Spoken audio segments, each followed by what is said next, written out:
viennent, c'est l'histoire des vaincus. Et nous aussi, en tant que Maghrébins, en tant que morts, en tant qu'Algériens, nous avons eu aussi notre histoire des vaincus qui a duré plus d'un siècle.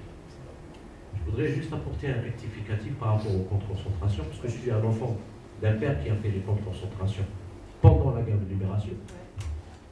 Ça ne s'est pas fermé en 58, ça s'est fermé juste avant le cessez-le-feu.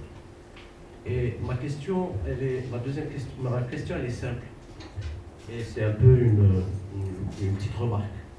Ça se passe à Oran, ça se passe à Boral, ça se passe à Gelfa, ça se passe en Algérie. Mais les Algériens sont invisibles. Ils ne sont pas là. On ne les voit pas.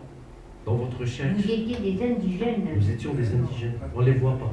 Donc, quelle a été la connexion entre ces vaincus de différentes époques, de différentes communautés, de différentes souches? Quel a été l'impact justement des républicains par rapport, parce que c'était une période où le mouvement national algérien était en pleine expansion.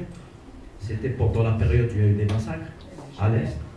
Donc, est-ce qu'il y avait une connexion entre ces républicains vaincus, torturés, comme l'ont été les Algériens, malmenés, qui ont souffert, et les Algériens? Moi, c'est ma question de personnes d'une génération qui n'a pas connu ça. Disons que sous la colonisation française, ce n'était pas visible la grande amitié entre ces libertaires et le maghrébin. C'était pas bien vu. Celui qui commandait, c'était le français.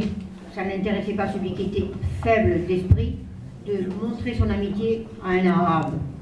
C'était quoi? Des picots, non? On vous appelait, ou comment on vous appelait, les Français? Oui, Bougnoul ou quelque chose comme ça. Alors, ça dépend de tes convictions et ta personnalité. Tu t'en foutais, tu t'en fais pas. Mon père, il s'en foutait carrément. Mon père, il parlait arabe, il avait les arabes, et il était, excusez-moi si ça plaît pas à quelqu'un, mon père, il était de l'FLN.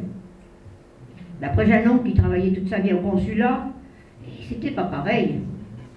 Donc, ça dépend de la conviction de quelqu'un, il se montrait ou il se montrait pas. Celui qui voulait faire, comme on dit vulgairement, lécher le cul aux Français, eh ben, il parlait pas avec les Arabes, et puis c'est tout. Et celui qui voulait être avec un Arabe, il savait ce qu'il restait, vivre pauvre et espagnol. Ça, l'espagnol, on m'appelait à l'école, moi. Pero como siempre, la cabeza bien alta.